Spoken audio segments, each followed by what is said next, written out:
നമസ്കാരം, എല്ലാവർക്കും എൻ്റെ പുതിയ യൂട്യൂബ് വീഡിയോയിലേക്ക് സ്വാഗതം. എൻ്റെ കഴിഞ്ഞ വീഡിയോ നിങ്ങളെല്ലാവരും കണ്ടിട്ടുണ്ടെങ്കിൽ മനസ്സിലാവും, നമ്മൾ നോക്കിയിരുന്നത് CPC പറ്റിയാണ്.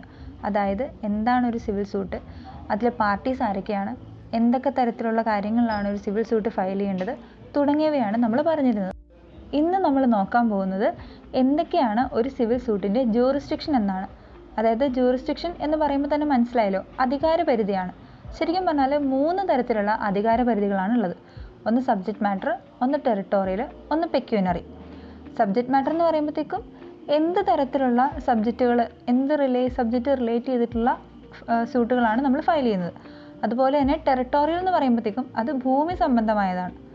പിന്നെ പെക്യൂനറി എന്ന് പറയുമ്പോഴത്തേക്കും പൈസ, ഫൈനാൻഷ്യൽ, സാമ്പത്തികമായിട്ടുള്ളതാണ്. ഇതിൽ ആദ്യം പറയുന്നത് സബ്ജക്റ്റ് മാറ്റർ ജൂറിസ്ഡിക്ഷൻ എന്താണെന്നാണ്. അതായത് എന്തൊക്കെ സബ്ജക്റ്റിൽപ്പെട്ട സൂട്ടുകളാണ് നമ്മളൊരു സിവിൽ കോടതിയിൽ ഫയൽ ചെയ്യുന്നത്. അതെന്ന് പറയുമ്പോഴത്തേക്കും ഓൾറെഡി CPCയിൽ മെൻഷൻ ചെയ്തിട്ടുണ്ട്. അതുപോലെ തന്നെ ഞാൻ എൻ്റെ കഴിഞ്ഞ വീഡിയോയിലും പറഞ്ഞിട്ടുണ്ട്. വേറെ ഏതെങ്കിലും ഒരു ആക്ട് വഴിയോ CPC വഴിയോ ബാർ ചെയ്യാത്ത എല്ലാ സിവിൽ സൂട്ടുകളും ഒരു സിവിൽ കോടതിയിലാണ് നമ്മൾ ഫയൽ ചെയ്യുന്നത്. അതിനുള്ള ജൂറിസ്ഡിക്ഷൻ ഒരു സിവിൽ ബ്രാഞ്ച് ഓഫ് ജുഡീഷ്യറിയിലുണ്ട്. അടുത്തതെന്ന് പറയുമ്പോൾ ടെറിട്ടോറിയൽ ജൂറിസ്ഡിക്ഷൻ ആണ്. ആ പേരിൽ നിന്ന് തന്നെ നിങ്ങൾക്ക് മനസ്സിലാവും, ഇത് ഭൂമി സംബന്ധമായിട്ടുള്ള ജൂറിസ്ഡിക്ഷൻ ആണ്. അതായത് നമ്മുടെ നാട്ടിൽ വില്ലേജുകളുണ്ട്, താലൂക്കുകളുണ്ട്, ജില്ലാ അധികാര പരിധികളുണ്ട് ഇല്ലേ. അതുപോലെ തന്നെ ഒരു സിവിൽ കോടതിയുടെ ഏറ്റവും താഴെ ഉള്ള ഒരു കോടതിയാണ് മുൻസിഫ് കോർട്ട്. ഈ മുൻസിഫ് കോർട്ടിൻ്റെ അധികാര പരിധി എന്ന് പറയുന്നത് ചിലപ്പോൾ ഒത്തിരി വില്ലേജുകൾ വരുന്നതാവാം, ഒന്നിലധികം താലൂക്കുകൾ വരുന്നതാവാം. അത് ഓരോ ജില്ലയുടെ അനുസരിച്ച് വ്യത്യാസപ്പെട്ടിരിക്കും. ആ ഒരു മുൻസിഫ് കോടതിക്ക് അവരുടെ പറഞ്ഞിട്ടുള്ള ജൂറിസ്ഡിക്ഷന് കീഴിലുള്ള കേസുകൾ ട്രയൽ നടത്താനാണ് അധികാരമുള്ളത്. അതുപോലെ തന്നെ ഒരു ജില്ലാ കോടതിയിലേക്ക് ചെല്ലുകയാണെങ്കിൽ ആ ഒരു പെർട്ടിക്കുലർ ആയിട്ടുള്ള ജില്ലയുടെ കീഴിൽ വരുന്ന എല്ലാ കേസുകളും, അതെന്ന് പറയുമ്പോഴത്തേക്കും കൂടുതലായി ഒരു മുൻസിഫ് കോർട്ടിൽ നിന്ന് അപ്പീൽ കിട്ടി വരുന്നതായിരിക്കും. അങ്ങനെയുള്ള കേസുകൾ ട്രയൽ നടത്താനാണ് ആ കോടതിക്ക് അധികാരമുള്ളത്. അവസാനമായി വരുന്നതാണ് പെക്യൂനിയറി ജൂറിസ്ഡിക്ഷൻ.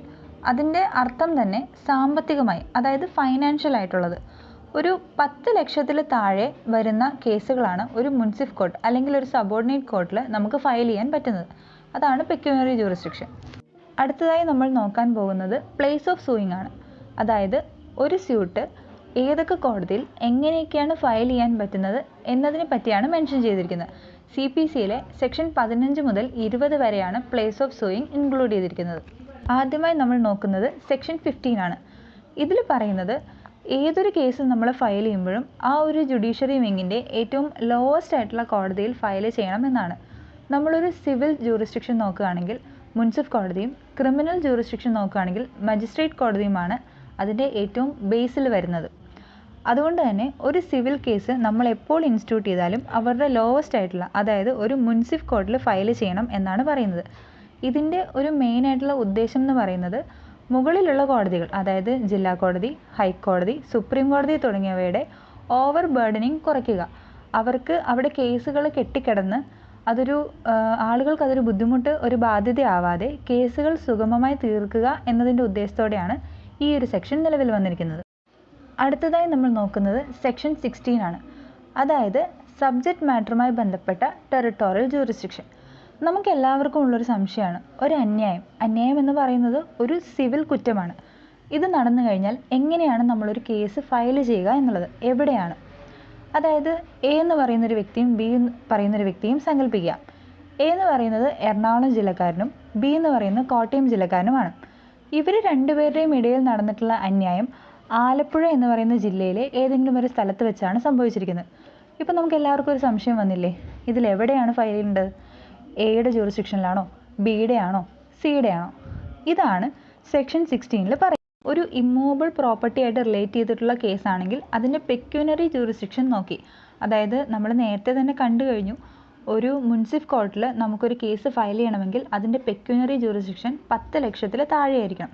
ഈ ഒരു പെക്യൂനറി ജൂറിസ്ഡിക്ഷൻ നോക്കിക്കൊണ്ട് തന്നെ ഒരു ഇമ്മൂവബിൾ പ്രോപ്പർട്ടി ആയിട്ട് റിലേറ്റ് ചെയ്തിട്ടുള്ള ഒരു കേസാണെങ്കിൽ നമ്മൾ ഫയൽ ചെയ്യുന്നത് ആ സ്ഥലത്തിൻ്റെ ജൂറിസ്ഡിക്ഷൻ അനുസരിച്ചാണ്. ഇതിൽ ഇൻവോൾവ് ആയിട്ടുള്ള പാർട്ടീസ്, അതായത് പ്ലെയിൻറ്റിഫോ ഡിഫെൻഡൻറ്റോ, അവർ ഏത് സ്ഥലത്ത് താമസിക്കുന്ന ആളുകളാണെങ്കിലും അതിന് ഇത് ബാധകമല്ല. ആ ഇമ്മൂവബിൾ പ്രോപ്പർട്ടിയുടെ ലോക്കൽ ലിമിറ്റ്, അതായത് ജൂറിസ്ഡിക്ഷൻ, അധികാര പരിധി, ആ ഒരു സ്ഥലം സിറ്റുവേറ്റ് ചെയ്തിരിക്കുന്നത് എവിടെയാണോ അതനുസരിച്ചാണ് ആ ഒരു കോടതിയിലാണ് നമ്മൾ സൂട്ട് ഫയൽ. എന്തൊക്കെയായി ബന്ധപ്പെട്ടാണ് ഒരു ഇമ്മൂവബിൾ പ്രോപ്പർട്ടിയുടെ പേരിൽ നമ്മൾ കേസ് ഫയൽ ചെയ്യുക എന്നുള്ളതാണ് ഇവിടെ കൊടുത്തിരിക്കുന്നത്. അടുത്തതെന്ന് പറയുന്നത് സെക്ഷൻ 17. ഇതും നമുക്കെല്ലാവർക്കും സ്വാഭാവികമായി സംശയമുള്ള മറ്റൊരു കാര്യമാണ്. ഞാനിപ്പോൾ കഴിഞ്ഞ സെക്ഷനിൽ പറഞ്ഞു, നമ്മുടെ ഈ ഒരു ഇമ്മൂവബിൾ പ്രോപ്പർട്ടി എവിടെയാണോ സിറ്റുവേറ്റ് ചെയ്തിരിക്കുന്നത് അവിടുത്തെ ലോക്കൽ ലിമിറ്റ്സിൽ ബന്ധപ്പെട്ട കോടതിയിലാണ് നമ്മൾ ഫയൽ ചെയ്യുന്നത്. എന്നാൽ സ്ഥലത്തിൻ്റെ കാര്യമല്ലേ, നമുക്ക് പറയാൻ പറ്റുമോ അതൊരു ജില്ലയിലോ താലൂക്കിലോ ഒരു വില്ലേജിലോ ഒതുങ്ങി നിൽക്കുന്നതാണെന്ന്? പറയാൻ പറ്റില്ല. അത് ചിലപ്പോൾ ബൗണ്ടറി കടന്ന് അപ്പുറത്തെ ജില്ലയിലേക്കോ താലൂക്കിലേക്കോ പോയെന്നിരിക്കാം. ഇപ്പോൾ നമ്മളൊരു സ്ഥലത്തെ പറ്റി കേസ് കൊടുത്തു. അതിന് 2ഓ അതിലധികമോ താലൂക്കുകളിലോ വില്ലേജുകളിലോ മുൻസിഫ് കോടതിയുടെ പരിധിയിലോ അധികാരപരിധി ഉണ്ടെങ്കിൽ ഇതിൽ ഏതെങ്കിലും ഒരു സ്ഥലത്തായിരിക്കും നമ്മുടെ ഈ കേസ് ട്രയൽ നടത്തുക. സെക്ഷൻ 18 എന്ന് പറയുന്നത് സെക്ഷൻ 17നോട് ഏകദേശം ചേർന്ന് നിൽക്കുന്നത് തന്നെയാണ്.